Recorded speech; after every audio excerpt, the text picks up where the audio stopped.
Hello and welcome to Stock Watch powered by Chase Securities and Bank of Punjab. आज हम discuss करेंगे System Limited, Meezan Bank and National Finance का result. सबसे पहले discuss करते हैं सिस्टम लिमिटेड का रिजल्ट। अगर आप देखें फोर्थ क्वार्टर कैलेंडर 25 में कंपनी तकरीबन ₹2.11 की अर्निंग कमाई, which is up 11% quarter and quarter and which is up 53% year on year. इसी के साथ कंपनी ने ₹2 का डिविडेंड दिया। और इसी तरह देखें पूरे साल में कंपनी ने तकरीबन ₹7.50 का रिजल्ट कमाया, which is up 48% year on year, और ₹2 का डिविडेंड दिया। Now let's focus on key highlights. अगर आप सिस्टम की हाइलाइट्स देखें, net sales are up 11% quarter and quarter to 23 billion. Gross margin तकरीबन 80 बेसिस पॉइंट से ऊपर है to 30.4% and other charges are up by 69% to 643 million. अगर आप रिजल्ट देखें ओवरऑल सिस्टम का वो वेरी इंप्रेसिव था, बहुत इंकरेजिंग था। स्पेशली अगर आप हम सेल्स में फोकस करें, sales were up by about 11%, तकरीबन 23 अरब की सेल थी। और आप सेल्स पे फोकस करें बिकॉज हमें ये मालूम है कि जो आपकी सिस्टम की सेल्स हैं वो डिफरेंट रीजन से आती हैं, from Middle East to North America to Europe to Pakistan. तो अगर आप अक्रॉस द रीजन्स देखें सेल्स काफ़ी स्टेडी थी। आई थिंक सबसे सरप्राइजिंग एलिमेंट इसमें ये है कि जो आपकी मिडल ईस्ट की सेल्स हैं which contribute about 60% to the top line, वो भी एक इंकरेजिंग नंबर था और आपके वहाँ के ग्रॉस मार्जिन भी अच्छे थे। ऑन द पॉजिटिव साइड अगर आप देखें, जो कंपनी के ग्रॉस मार्जिन थे, हम एक्सपेक्ट कर लेते कि ग्रॉस मार्जिन तकरीबन 28% आएंगे, मगर लेटेस्ट क्वार्टर में जो ग्रॉस मार्जिन 30.4% के आए हैं compare to 29.7% last quarter. I think इसका ये हो सकता है कि स्टेडी सेल्स हैं and little bit efficiencies in operations and higher pricing भी बढ़ाई होगी। हमें अब ये हम समझ सकते हैं गोइंग फॉरवर्ड, अगर हम अज्यूम करें कि कंपनी की यही सेल्स रहती हैं, जो आपकी यही ग्रोथ रहती है और यही मार्जिन रहते हैं, तो वी कैन एक्सपेक्ट कि कैलेंडर 25 में तो कंपनी ने तकरीबन ₹7.50 की अर्निंग कमाई, बट वी कैन एक्सपेक्ट कि अगले साल गिवन इट्स ट्रैजेक्टरी, जो हिस्टोरिकल इसका प्रेसिडेंस है, तो तकरीबन 25-30% की ग्रोथ हो सकती है। तो जो इस साल की अर्निंग तकरीबन ₹7.50 की है, वो अगले साल तकरीबन ₹10 की हो सकती है। और हम ये भी एक्सपेक्ट कर सकते हैं कि जो ₹2 का डिविडेंड कंपनी ने दिया है वो मेंटेन करेगी गोइंग फॉरवर्ड। सो अगर हम ये, और इसमें अगर आप एक और एलिमेंट देखें रिजल्ट में, स्पेशल जो अदर इनकम है वो भी ऊपर है। उसके रीज़न ये है कि हम देख रहे हैं because of improvement in operations, और दूसरा रीज़न ये है कि कंपनी की कैश फ्लो भी काफ़ी बड़ा है। और हमने ये देखा लास्ट क्वार्टर स्पेशली एक एक्सचेंज लॉस आया था जो इस क्वार्टर नहीं है। अगर एक और हम चीज़ डिस्कस कर लें रिगार्डिंग अदर एक्सपेंसेस, वो एक वन ऑफ है। हमने देखा है कि फॉर द क्वार्टर जो अदर एक्सपेंसेस हैं वो तकरीबन 70% क्वार्टर प्लस है because of impairment in one of the associate company. इनकी एक associate company by the name of sales flow, वहाँ कुछ इम्पेयरमेंट बुक करी। अगर आप ये वन ऑफ चार्जेस हटा दें तो तकरीबन जो कंपनी ने ₹2.11 की अर्निंग बुक करी है फॉर द क्वार्टर, वो अगले क्वार्टर हम यही अर्निंग्स रखें, यही इस तरह की सेल्स रखें, तो तकरीबन ₹2.5 की अर्निंग हो सकती है।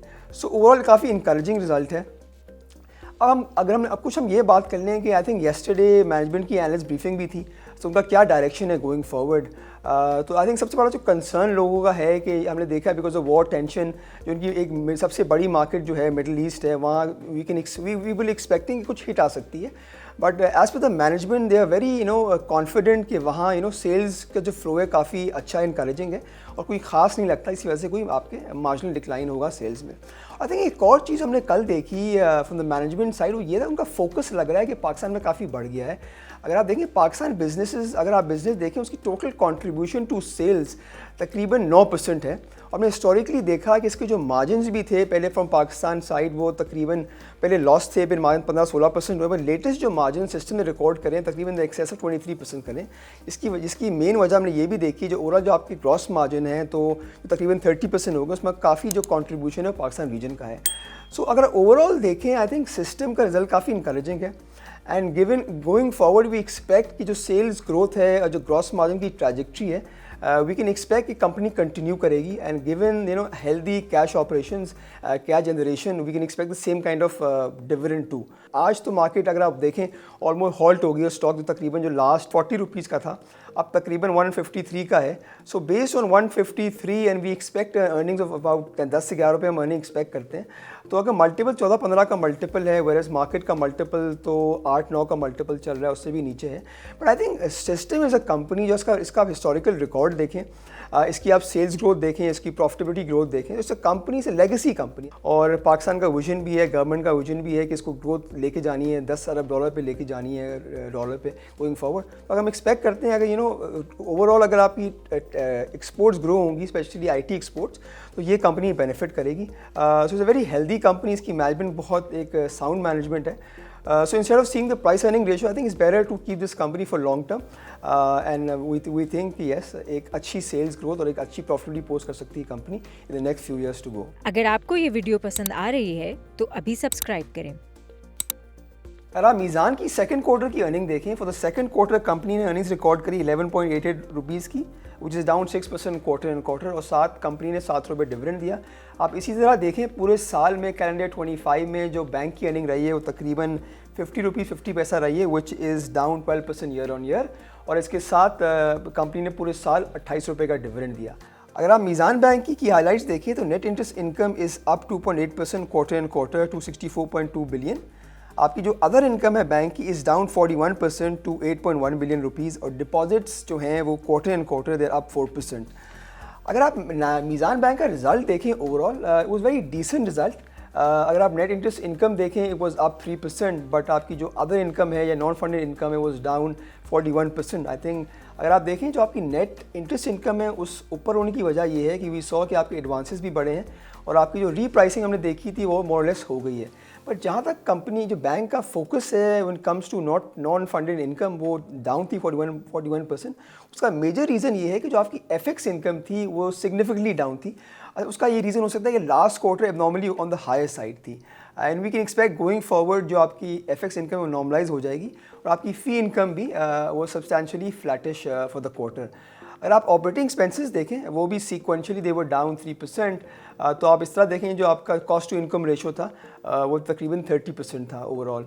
सो आप ओवरऑल देखें result was not very bad overall, but अगर आप ओवरऑल फोकस देखें गोइंग फॉरवर्ड, अगर हम स्पेशली देखें कि जो मीज़ान बैंक की ट्रैजेक्ट्री है when it comes to deposit growth, तकरीबन अगर आप देखें पिछले 10-12 साल में जो ग्रोथ है मीज़ान बैंक की वो 33% है डिपॉजिट्स की, और हमने इस क्वार्टर देखा और इस साल देखा कि मीज़ान बैंक की जो डिपॉजिट ग्रोथ भी 28% रही, वाज वेरी हेल्दी। और हमने ये देखा कि I think after how many years Meezan bank की जो प्रॉफिटेबिलिटी थी फॉर कैलेंडर 25 एक डिक्लाइन देखा। उसका मेजर रीज़न ये था कि because of lower policy rate, given हमने देखा है लेटली जो आपकी यील्ड्स हैं, इंटरेस्ट यील्ड्स वो काफ़ी ऊपर चले गई हैं। सो गोइंग फॉरवर्ड अगर हाई इन्फ्लेशन रहती है और आपका इंटरेस्ट रेट यहाँ से बढ़ते हैं and because of high deposits growth too, तो वी कैन एक्सपेक्ट कि जो मीज़ान बैंक की ओवरऑल अर्निंग्स है वो बेहतर साइड रहेगी।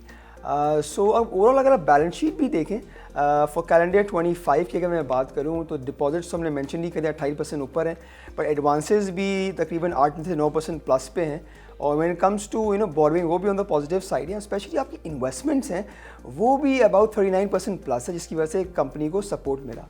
अब एक और एलिमेंट यहाँ देखें मीज़ान बैंक का कि जो स्पेशली इनकी जो प्रोविजनिंग है वो थोड़ी ऑन द हायर साइड रही है ऑन अ सीक्वेंशियल बेसिस। मैं ये किस तरह क्यों बोल रहा हूँ, वो आई थिंक वो वन ऑफ था।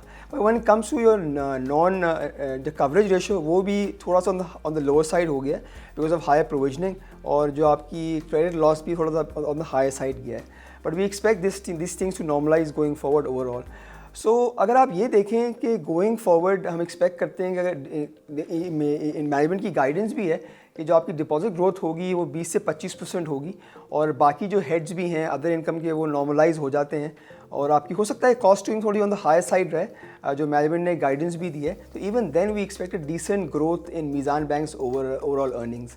आई थिंक जहाँ तक डिविडेंड की बात है, अगर आप ओवरऑल देखें डिविडेंड कंपनी ने for the last I think 8 quarters 7 रुपये ईच क्वार्टर दिया है, और पूरे साल में 28 रुपये दिया हुआ है। आई थिंक सबसे इंपॉर्टेंटली अगर हम देखें इसकी वैल्यूएशन देखें, कंपनी की जो आज प्राइस है तकरीबन 520 रुपये की है, और इसकी जो बुक वैल्यू 160 रुपीज़ की है। सो अगर यहाँ अगर प्राइस टू बुक देखें it's about trading at price to book of 2.8 times. हमने देखा है कि हिस्टोरिकली जो ROE है Meezan Bank of the higher side रहा है कंपेयर टू द कैलेंडर 25 जो ROE 33% था। हम अगर अज्यूम करते हैं कि गोइंग फॉरवर्ड एक नॉर्मलाइज ROE रहता है मीज़ान बैंक का जो तकरीबन 35% हो सकता है, तो अगर आप price to book of 3 times देखें तो करंटली मुझे लगता है कि फ़िलहाल जो मीज़ान बैंक की जो प्राइस है वो फेली वैल्यूड है। But given its historical precedents of exceptional growth in profitability and deposits going forward, हम समझ सकते हैं कि इसमें अपसाइड भी अवेलेबल है। अगर आप नेशनल रिफाइनरी का रिजल्ट देखें सेकंड क्वार्टर में कंपनी की जो अर्निंग है वो 9 रुपये 26 पैसा है, which is down 27.8% quarter and quarter. इसी के साथ आप देखें फर्स्ट हाफ में जो कंपनी की अर्निंग तकरीबन 22 रुपये 10 पैसे की है। Now let's focus on key highlights of the company. अगर आप देखें नेशनल रिफाइनरी ने नेट सेल्स अगर आप देखें they are up 27% quarter and quarter to 95 billion rupees. इसी तरह आप देखें financial charges are up 18% to 2.1 billion rupees. और आप सेलिंग एक्सपेंसेस अगर आप देखें they are even up to 369 million. अगर आप ओवरऑल रिजल्ट नेशनल रिफाइनरी का थोड़ा सा एनालाइज करें तो रिजल्ट थोड़ा डिसअपॉइंटिंग था। मैं क्यों ये बोल रहा हूँ, बिकॉज अगर आप बाकी रिजल्ट देखें पाकिस्तान रिफाइनरी के या बाइको के या इवन अटक रिफाइनरी के, वो काफ़ी आउटस्टैंडिंग के थे वो दिसंबर एंडिंग क्वार्टर। अगर हम यहाँ फोकस करें जो सेल्स की जो ग्रोथ है वो तो एक अच्छी रही for national refinery, but comes to gross profit on the lower side था। मैं इस तरह क्यों बोल रहा हूँ, बिकॉज अगर आप देखें फॉर अक्टूबर और नवंबर में जो GRMs थे स्पेशली डीजल के ऑन द हायर साइड थे, बट जब हमने देखा कि थोड़ी करेक्शन प्राइस में आई, ऑयल प्राइस में भी करेक्शन आई, तो लास्ट जो मंथ होगा possibly there was some inventory losses and lower GRMs की वजह से हमने देखा कि इसकी जो प्रॉफिट थी वो लोअर साइड आई। मैं ये क्यों बोल रहा हूँ, बिकॉज बाकी कंपनीज का रिजल्ट थोड़ा बेहतर आया था। अगर आप ये देखें कि I think in December ending quarter जो कंपनी की प्रॉफिटेबिलिटी तो on the lower side I है, बट जहाँ तक प्रोडक्शन है ऑन द हाई साइड रही, तो इनको इन्वेंट्री लॉसेस भी हुए होंगे। मैं क्यों इस तरह दोबारा भी बोल रहा हूँ, बिकॉज आपके अगर सेलिंग में एडमिन एक्सपेंसेस देखें वो भी हम हाई साइड रहे हैं और आपकी शॉर्ट टर्म बोरोइंग भी बढ़ी है। सो ओवरऑल अब सबसे बड़ा फोकस ये है कि जो आपका दिसंबर एंडिंग क्वार्टर तो हो गया, कंपनी 9 रुपये 26 पैसे की अर्निंग दी, मगर अगर आप फोकस करें फॉर मार्च एंडिंग क्वार्टर, हमने देखा है कि एवरेज जो GRMs रहते हैं डीजल और पेट्रोल के, अगर हम पहले डीजल की बात करें हिस्टोरिकल, अगर हम GRMs की बात करें तो तकरीबन 15 से 20 डॉलर पर बैरल रहते हैं, बट हम अगर पेट्रोल की बात करें 10 से 12 रहते हैं। बट स्पेशली जो मार्च एंडिंग क्वार्टर है वहाँ अगर हम GRMs देखें स्पेशली डीजल के, वो आउटस्टैंडिंग है। तकरीबन जो एवरेज नंबर है in the range of 40 plus का है और डीजल और पेट्रोल के सिमिलर मार्जिन रहे हैं। सो अगर हम मार्च एंडिंग क्वार्टर की रिजल्ट की बात करें तो we can expect an outstanding quarter for national refinery. So overall ये मेरा एनालिसिस है कि यस दिसंबर एंडिंग क्वार्टर थोड़ा डिसअपॉइंटिंग था, बट जो आपका मार्च एंडिंग क्वार्टर होगा वो बहुत आउटस्टैंडिंग होगा। सो अगर आप इसमें आई थिंक एक हमने ये भी देखा है कि despite of marketing correcting by about 20%, इसमें कुछ इंथुजियाज्म रहा है और एक एक्साइटमेंट रही है। सो वी कैन एक्सपेक्ट जो आपका मार्च एंडिंग क्वार्टर है, जो आई थिंक इसकी अनाउंसमेंट आनी थी 10 तारीख को, वो थोड़ी डिले हो गई है meeting. But in addition to national refinery जो बाकी कंपनी के भी रिजल्ट्स होंगे स्पेशली रिफाइनरी कंपनी के, वो आउटस्टैंडिंग रह सकते हैं। और हम समझ सकते हैं कि येस वी नो कि अब थोड़ी वॉर जो US ईरान की वॉर थी वहाँ एक सीज़ फायर कॉल हो गया है, तो मार्केट में थोड़ा यूफोरिया होगा। बट स्पेशली एक तो करेक्शन से आते हैं, एक यूटर्न आ सकता है मार्केट में। But in coming to results, अगर आप फंडामेंटल्स की बात करें तो नेशनल रिफाइनरी का जो रिजल्ट होगा एंड बाकी कंपनीज का भी जो रिजल्ट इस मार्च एंडिंग क्वार्टर में आएगा, वो आई थिंक अनप्रेसिडेंटेड होगा and would be the best in the history.